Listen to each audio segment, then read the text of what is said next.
É que a entrada aqui é bem escondidinha, né? É bem escondidinha. Eu entrei aqui no barbecue, no churrasco aqui. É bom também, né? É bom, ruim não é. Mas então, vamos lá. Seja bem-vindo, Dr. Fabrício Zandoná. Obrigado. Pneumologista. Seja bem-vindo ao Fala aí, Doutor. Esse podcast que tem a ideia de a gente conhecer um pouquinho melhor os médicos que atuam em Pato Branco, os cooperados da Unimed. Mas antes da gente chegar lá, queria que o senhor falasse um pouquinho do seu início na medicina. Antes de ser pneumologista, qualquer coisa, da onde que veio esse interesse pela profissão de médico? Matheus, queria agradecer a Unimed pela oportunidade. Assim, eu já sou patobranquense, nascido aqui, e família daqui, então minhas raízes são daqui de Pato Branco mesmo. E a questão da medicina é uma área que sempre me atraiu, assim, essa questão de humana. Quando eu era criança, eu via assim, alguns enciclopédias, atlas do corpo humano e tal, e veio daí, foi crescendo, fui indo para essa área. Aí morei no total 14 anos fora, fiz minha graduação na Universidade de Caxias do Sul, no Rio Grande do Sul. Eu usei 7 anos, o curso de medicina são 6 anos, usei 7 anos porque eu usei um semestre que eu morei na Itália para fazer um semestre de medicina lá na Itália, semestre de pediatria. Só que daí, quando eu voltei, eu não consegui compensar as matérias todas que eu fiz lá e acabei perdendo um semestre. Aí foi formatura de meio do ano. Depois disso, eu fui para Criciúma, Santa Catarina, onde eu fiz 2 anos de residência de clínica médica. E aí, lá que surgiu a vontade, a intenção de fazer pneumologia. Porque eu tinha 2 preceptores de pneu, me incentivaram muito. Era uma área que eu gostei. Senti também que, como eu queria voltar para Pato Branco, aí eu senti também que Pato Branco também estava precisando de pneumologista, era uma área boa de entrar. E aí uniu as coisas. Daí eu fui para o Hospital de Clínicas da USP de Ribeirão Preto. Aí eu fiz 2 anos lá de especialização em pneumologia. Lá a Universidade de Padova foi a primeira faculdade de medicina do mundo ocidental. Curioso, não sabia também. Então, imagina a qualidade de ensino. Lá no ensino de medicina, primeiro do mundo ocidental desde 1222. Nossa. Daí até foi o começo do estudo de anatomia, que na Idade Média era proibido. Uhum. Tanto é que puxavam cadáveres de forma assim escondida, que tinha muita perseguição. Não se conhecia, não dava valor à ciência, né? Exatamente, Então Então naquela época era considerado assim como um pecado, a igreja não permitia, né, mexer com corpos. Era mal visto. Acontece, né? Teve que ter essa evolução, né?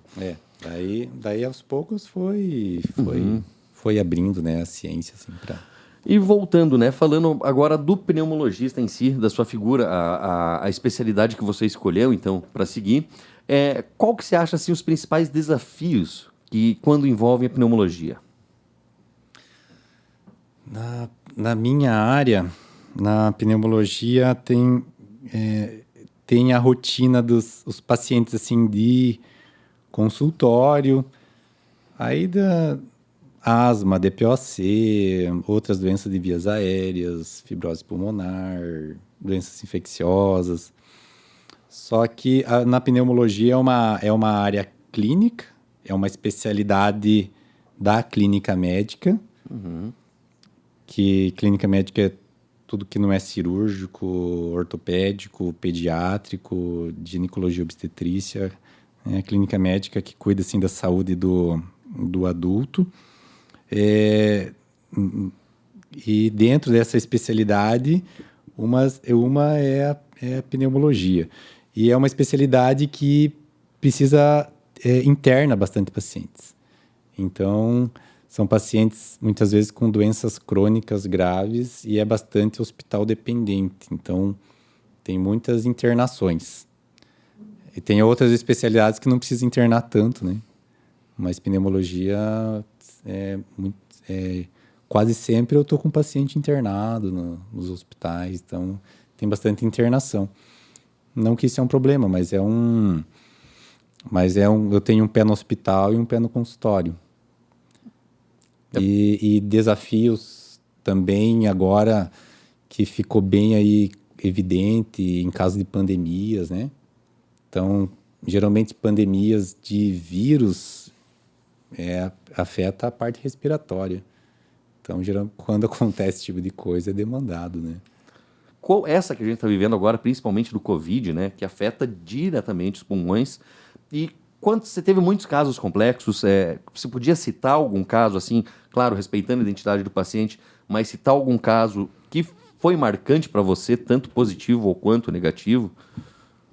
Assim, Matheus, eu não vou citar nenhum assim em especial mesmo, porque eu vou falar mais no geral, tá?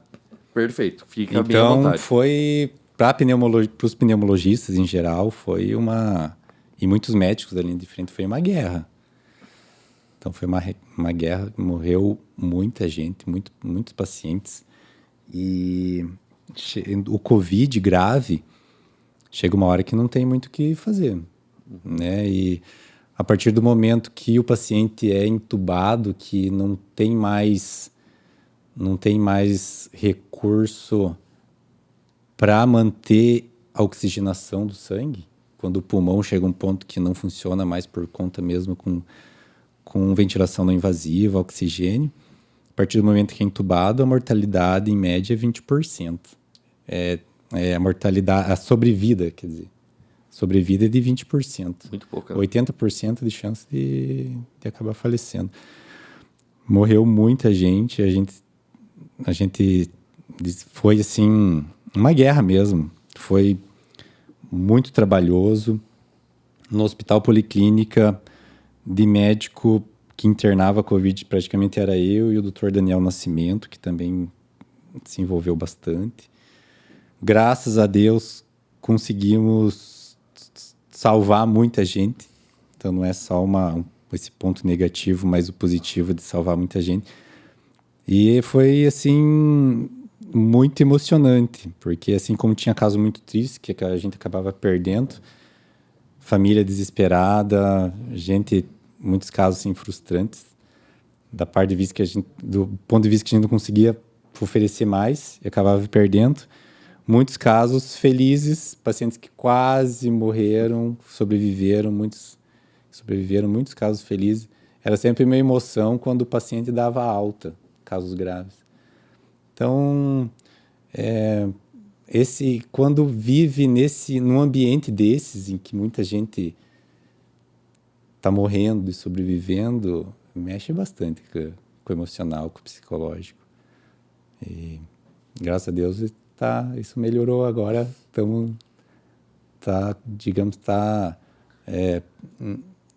Diminuiu muitos casos, agora estamos num tempo bem mais tranquilo. Você que estava por dentro, você acha que o que se deve a esse controle, a essa diminuição dos números? É mais conscientização ou é a vacina mesmo que chegou e Porque começou a bater muito, né? Começou a entrar a vacinação, começou a baixar o número de casos. Sim. Você acha que dá para atribuir essa baixa de casos 100% à vacina? Não 100%. A vacina, claro, teve um papel aí muito importante, mas também muita gente se imunizou pelo fato de ter passado pelo Covid. Sim. A imunidade aí é adquirida.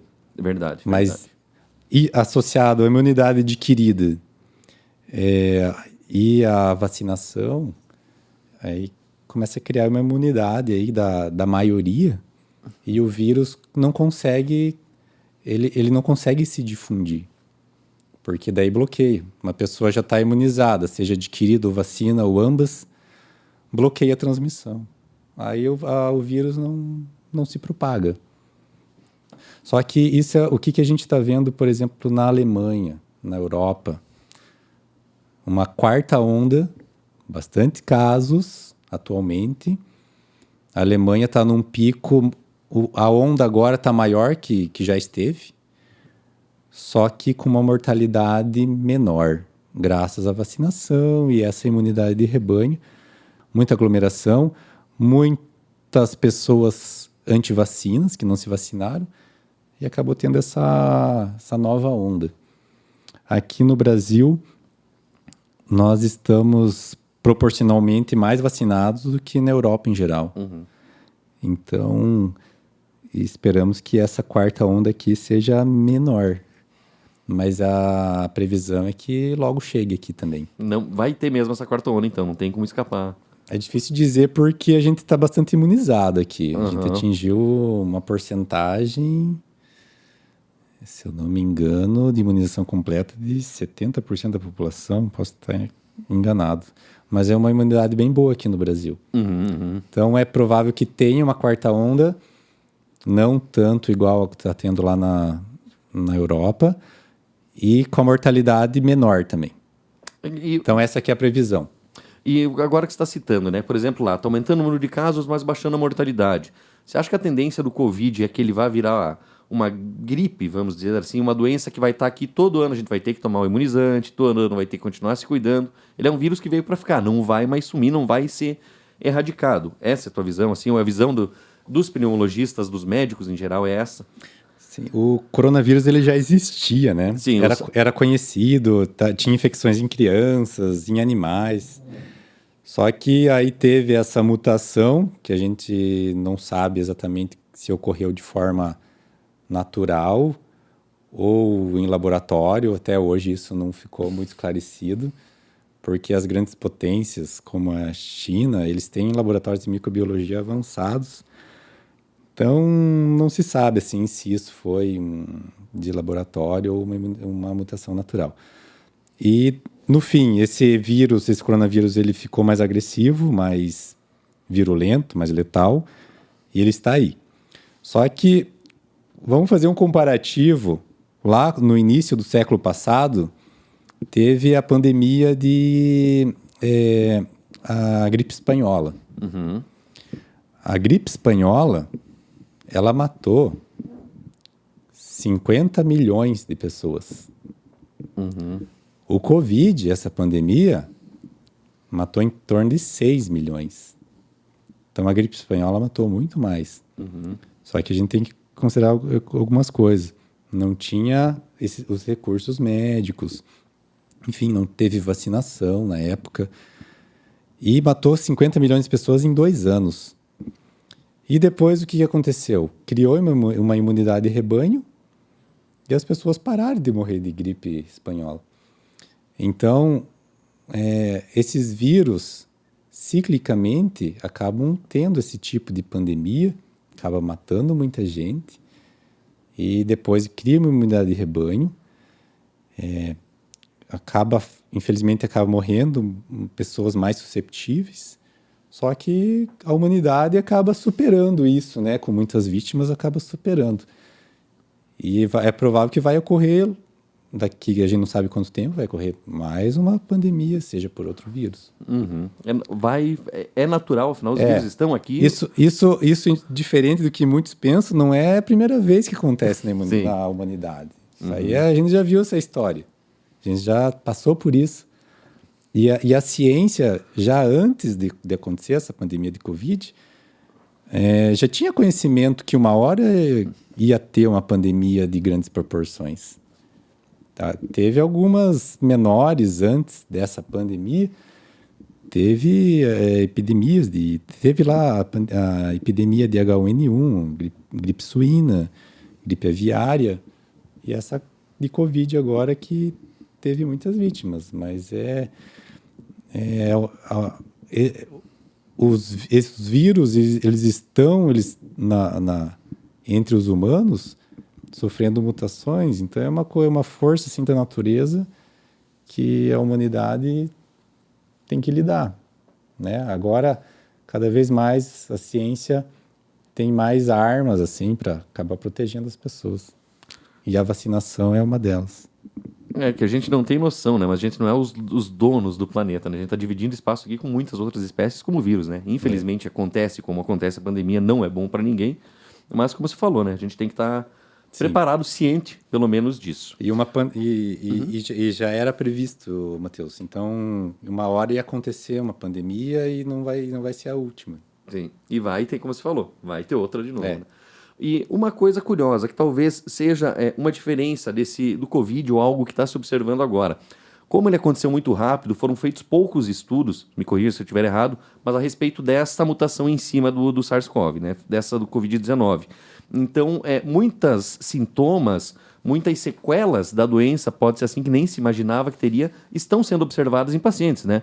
Tanto sequela neurológica, circulatória, diversos tipos de áreas do corpo estão sendo afetadas pelo Covid.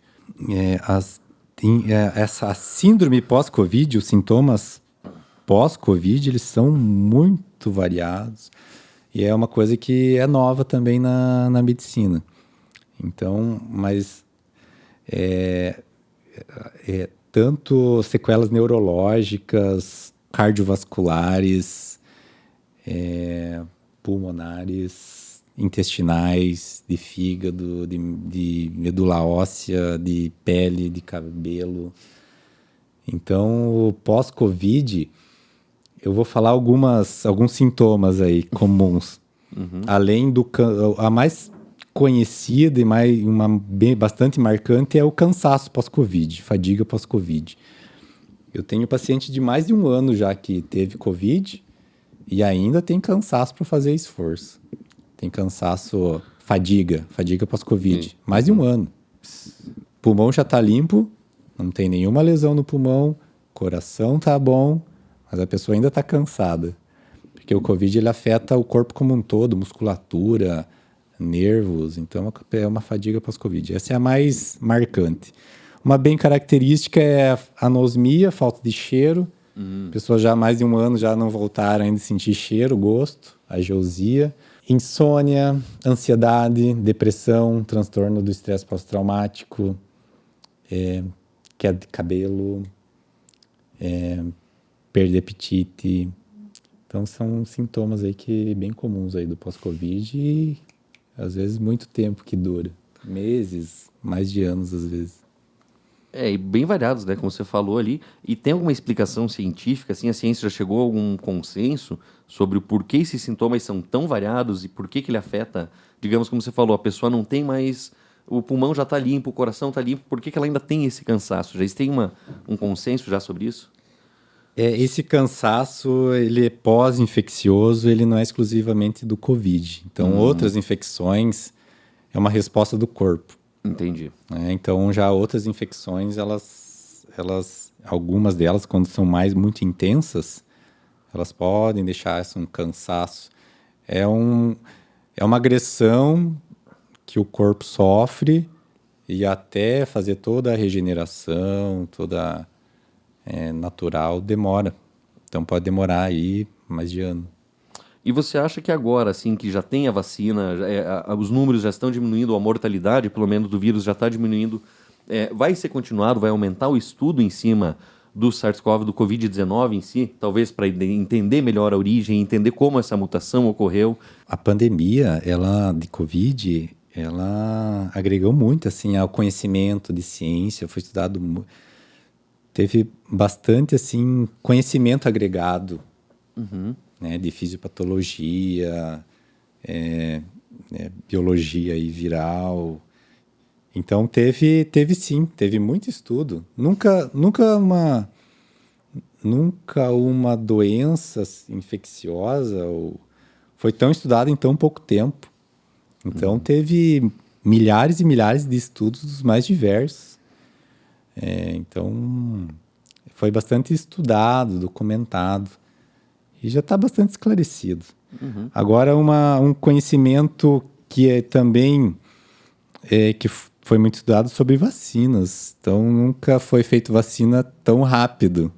E desculpa interromper, com tecnologias muito inovadoras, né? Algumas sendo utilizadas a primeira vez agora nessas vacinas. Isso. Né? Então, foi aquela movimentação de guerra, né? Na guerra, a guerra força o ser humano a agilizar e fazer as coisas rápidas e soluções possíveis rápidas. Então, a vacina, ela até gerou muita desconfiança, porque nunca foi feita vacina tão rápido, mas é que agora foi cortado, sobrepostas etapas que permitiu aí o desenvolvimento mais rápido de vacina. E essa tecnologia de DNA recombinante que foi usada na Pfizer, vacina da Pfizer, da Moderna, ela é uma tecnologia nova que não tinha sido usada. E aí muita gente desconfia também.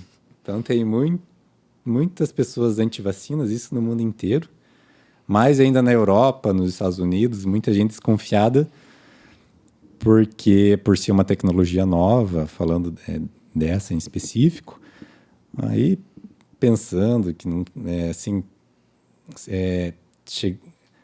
concluindo que é uma tecnologia que não foi estudada, que pode ter efeitos a longo prazo que não é conhecido. Uhum. Mas eu particularmente não vejo assim que vai ter uma consequência negativa que vai induzir a doenças autoimunes, mexer no DNA da pessoa. Isso é tudo especulação sem fundamento. A ciência está bem embasada, assim, digamos assim, para trazer essas vacinas. Sim. E outra... tem muito, gerou muita insegurança. Uhum. E cada um tem o direito de desconfiar e não tomar vacina. Sim. Só que, no fim, essa pessoa que não tomou vacina, o vírus pode usar ela para infectar outra pessoa. Uhum. Então, quanto mais pessoas se vacinarem, melhor a imunidade coletiva. As fake news, vamos dizer bem assim, ou a desinformação em si, não só fake news, mas aquilo lá de todo mundo se achar especialista, ela atrapalhou essa pandemia? Ela teve um papel negativo ou dane-se o que o povo fala, pode falar o que quiser? Ou essa desinformação atrapalhou mesmo? Às vezes uma mídia social querendo informar mais com o médico, por exemplo? Teve muita desinformação, e isso da população, muitas vezes até profissionais assim desinformados. Infelizmente teve muito uso político, muitos políticos falando besteira, atrapalhando mais do que ajudando. Então, agentes públicos perdidos, não sabendo muito como proceder, medidas exageradas. Então, foi uma bagunça. Basicamente. A gente não estava preparado para isso mesmo. Mas faz parte, né? Acabou pegando todo mundo de surpresa. E como é que você conseguiu manter estabilidade? Como é que você conseguiu se manter firme para tratar essas pessoas, para ajudar essas pessoas? E eu queria já, aproveitando, que você deixasse uma mensagem, um pensamento de como as pessoas podem ter força para enfrentar esse momento, essa parte tão difícil. Já estamos quase no final, mas ainda é uma fase difícil, né? Matheus, dentro da minha especialidade clínica médica, a gente lida muito com a morte. Lá desde a residência lá de clínica médica. Então, a gente tem muito contato com o paciente terminal, lida muito com morte e expectativa do paciente, de familiar. Então, já tinha bastante mão nessa parte de lidar com isso, com doenças graves. Então, eu tive uma certa facilidade nesse sentido de lidar com isso, mas o meu psicológico ficou relativamente bom nisso tudo. Assim, eu consegui, o Dr. Daniel, a equipe lá da Policlínica, a gente conseguiu manter a cabeça, porque a família perde o chão, o paciente perde o chão, é um desespero total. Então, a gente conseguiu conduzir bem, assim, segurar assim, essa onda. E essa parte também espiritual que eu gosto de manter ela muito forte, assim. Então, todo dia eu oro a Deus, dobro o meu joelho. Eu gosto de cultivar essa parte espiritual, assim. Então eu tenho essas questões, assim, de vida, morte, assim, bem, bem resolvido. E foi assim, parece que foi conduzindo, assim, tudo bem, assim, tudo bem com todo respeito às pessoas que perderam a vida, mas no sentido que a gente conseguiu conduzir nessa parte psicológica, assim, bem. Entendi. Até porque vocês não podiam se abalar, né? Independente, como você falou, o Exatamente, médico nesse momento tem que ser então, uma fortaleza, né? Imagina, né? Se a gente perde o psicológico, né? Daí a gente deixa desamparado os Quantos que outros tá precisando. pacientes ali naquele, né? Tudo Então mais. é aquela hora que a gente não pode perder aí a linha aí do psicológico. E a gente que agradece, né? Por você não ter perdido, por toda a equipe que fez o atendimento, né? Exclusivo você. Afinal, foi um atendimento muito bem feito em Pato Branco. E graças a Deus estamos caminhando, né? Graças a Deus e aos médicos, todas as equipes, estamos caminhando para o fim aí, aparentemente, da pandemia. E também estamos caminhando para o fim da entrevista. Infelizmente, doutor, o tempo vai ficando por aqui. Mas muito obrigado por esse bate-papo. Fabrício Zandoná, então, seja bem-vindo mais vezes, quando quiser, estiver disponível. O local é todo seu. Realmente, de coração, muito obrigado por todo o trabalho e pela presença aqui hoje. Obrigado, Matheus. Obrigado a toda a equipe. Até uma próxima oportunidade. Então, beleza. Valeu, pessoal. Até a próxima.